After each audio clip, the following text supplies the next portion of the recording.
Твои комментарии, лайки и подписка помогают продвигать мой контент в YouTube. Поговорим о том, как связан интеллектуализм с феноменом одиночества как состояния. Вообще, нужно разделить понятие одиночества и уединения, потому как под одиночеством понимается состояние, ставшее следствием стечения обстоятельств, при которых человек ощущает себя одиноким. Я же хочу поговорить об уединении, как о потребности, ставшей следствием понимания однотипной в своей основе социальной среды. Например, мне не о чем общаться с большинством людей в среде, где я живу, потому что они в моих глазах являются однотипными продуктами идеологической среды, выведенные этой идеологией как порода людей. Я не говорю о том, что они хорошие или плохие, они для меня в первую очередь абсолютно неинтересные и постоянно раздражающие меня своим казенным мышлением. И как я думаю, мой контент, который я делаю для этого канала, является весьма невостребованным среди русскоязычной аудитории, опять же, в силу идеологизированности русскоязычной среды. Почему люди лукавят, заявляя о том, что одиночество их обогащает? Я попадал на многие видео, в которых некие люди заявляли о том, что якобы одиночество их каким-то образом обогащает. При этом они делали смысловой упор на то, что они выбрали одиночество осознанно. Хотя мне не совсем понятно, что значит осознанно выбрать одиночество. Что стоит за этим утверждением об осознанно выбранном одиночестве? И зачем вообще громогласно об этом заявлять в интернете? Вообще, что стоит за этой кичливой фразой об осознанно выбранном одиночестве? Как будто бы человек говорит об этом без всякой на то причины. Уместен ли вообще выбор между вещами, которые в своей основе являются противоположностями? Об осознанном одиночестве говорят люди, как минимум не способные жить без социального шума, потому как такие пафосные заявления об осознанном одиночестве уже отражают потребность быть в стаде. Интернет-информация и симуляция. На самом деле, вся блогерская информация является в своей основе симуляцией без всякого интеллектуального обоснования ее. Она сводится к некому заявлению, которое в своей основе рассчитано на реакцию таких же представителей большинства, как и они сами. Притом подобные заявления уже подразумевают под собой действие без всякого побудительного мотива, и тем самым они выдают сами себя. Будь то бы человек, с их слов, остается добровольно где-либо один, и от самого факта одиночества у них происходит нечто. И об этом надо обязательно рассказать в интернете, чтобы все знали, что у них от одиночества происходит это нечто.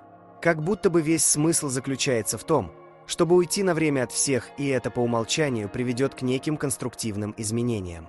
Тем более, фраза про осознанный выбор несет в себе довольно мутный смысл, потому как непонятно, допустим, что значит выбрать не одиночество. Это означает, что я должен выйти на улицу и сесть на скамейку рядом с бабульками, чтобы обсудить с ними геополитическую ситуацию в мире. То есть, с их слов, человек может выбирать одиночество или не одиночество. Откуда вообще берется эта механистическая вера или попытка убедить других в том, что существует какой-то механистический выбор между одиночеством и неодиночеством? Какое отношение вообще имеет выбор к состоянию? Но это дегенеративный посыл о том, что якобы физическое одиночество при определенных условиях может чего-то там у них вызывать, это как минимум лукавство. Потому что с их точки зрения одиночество – это нахождение в состоянии, когда ты один физически. Например, у меня бывает такое, что я чувствую себя одиноким среди людей. Но это не означает, что мне не нужны никакие контакты с другими людьми. И то, что мне нужны контакты с другими людьми, не означает, что я не могу быть один. Подходить к понятию одиночества и неодиночества с точки зрения механистической – это такой современный медийный тренд, несущий в себе цель привлечения большого количества аудитории. Уединение как интеллектуально сформулированная потребность. Если же я говорю про уединение и индивидуализм как состояние, которое вытекает из реакции на социальную среду, то я не противопоставляю индивидуализм нахождению в социуме, потому как такого состояния и не существовало бы без социума. То есть индивидуализм – это социальный феномен, и противопоставлять его общественному стаду было бы глупо. Те или иные формы существования наличествуют в одном общественном поле и определяются по отношению друг к другу, поэтому они не существуют друг без друга. Поэтому то, что эти блохеры называют осознанно выбранным одиночеством, это не одиночество, а идейное противопоставление физического нахождения себя в одиночестве жизни среди людей. По сути, это такая попсовая идея для привлечения внимания аудитории и не более того. Индивидуализм – это не манифестация образа жизни, а следствие интеллектуальной оценки социальной среды, как реакции на нее. Так или иначе, общественный тренд среды задает ее большинство. В правилах, порядках, обычаях и традициях нуждается большинство, потому что оно инертно. Оно воспринимает только то, что проявляется в общественной цикличности, как те же самые праздники. Хотя, с позиции интеллектуализма, праздники – это какая-то абсолютная бессмысленная глупость. Мне, например, было бы интересно, если бы название праздника Новый год переименовали бы на название праздник повышения цен, обыватель также продолжал бы его праздновать или нет? Ответьте на этот вопрос в комментариях. То есть интеллектуализм сам по себе ведет к изоляции, потому что реалистичная оценка свойств социальной среды неизбежно ведет к изоляции. Ты не можешь, естественно, принять то, что ты воспринимаешь как абсолютную глупость. Например, мои некоторые родственники стали ходить в церковь на старости лет. Я даже не рискую спросить, зачем, потому что не хочу разрушать их картину мира.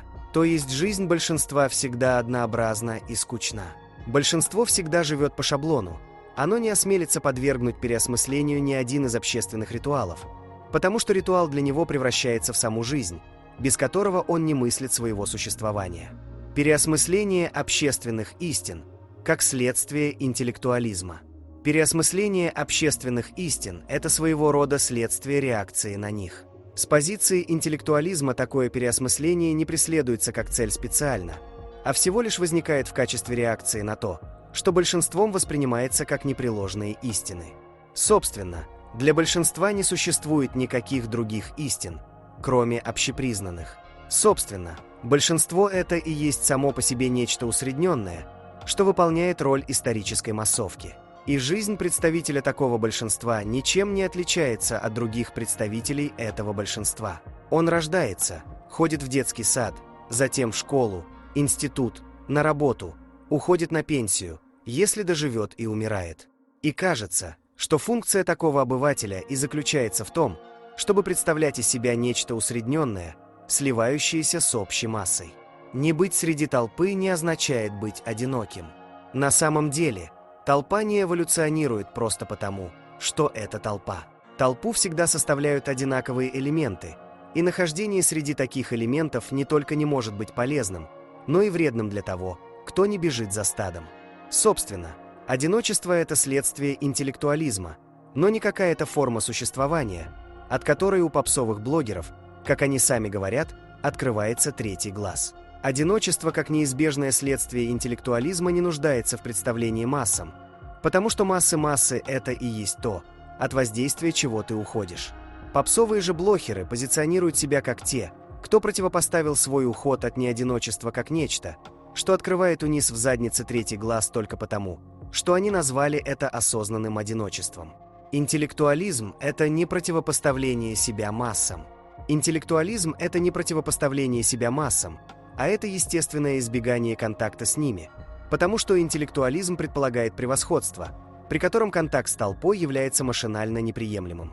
Это не означает отсутствие возможности слиться с этой толпой, а означает машинальное отсутствие целесообразности в этом акте. Толпе не нужны интеллектуальные люди, так как представители этой толпы презирают интеллект. Предводителями людей толпы всегда становятся такие же ограниченные люди, как и люди толпы, потому что интеллект. Социальная жизнь и изоляция. На самом деле, под социальной жизнью можно понимать различные значения. Для меня социальная жизнь – это та жизнь, в которой я достигаю цели, которые касаются других людей. То есть для меня социальная жизнь и социальные контакты не служат мне заменителем моего отношения к себе. Представитель большинства проживает жизнь большинства. Представитель большинства проживает жизнь большинства. Он всегда поступает так, как поступают другие. Посвящает время своей жизни тому, чему посвящает ее большинство. Но я не говорю об этом с негативной коннотацией, потому что большинство само по себе инертно. В то же время, его инертность не может быть оправданием большинства, так как большинством просто кто-то обязан быть. Одиночество же не является противопоставлением большинству, потому что оно уже есть побочный продукт интеллектуализма. Интеллектуализм – это рассмотрение процессов в отрешенности от инертности большинства, которое лишь живет тем, что реагирует на внешние раздражители. Большинство всегда живет исключительно в реальном времени посредством своих инстинктивных реакций. Поэтому оно лишено способности видеть то, что происходит за формой явлений. Оно живет в рамках отведенного ему идеологического поля, не выходя за его пределы.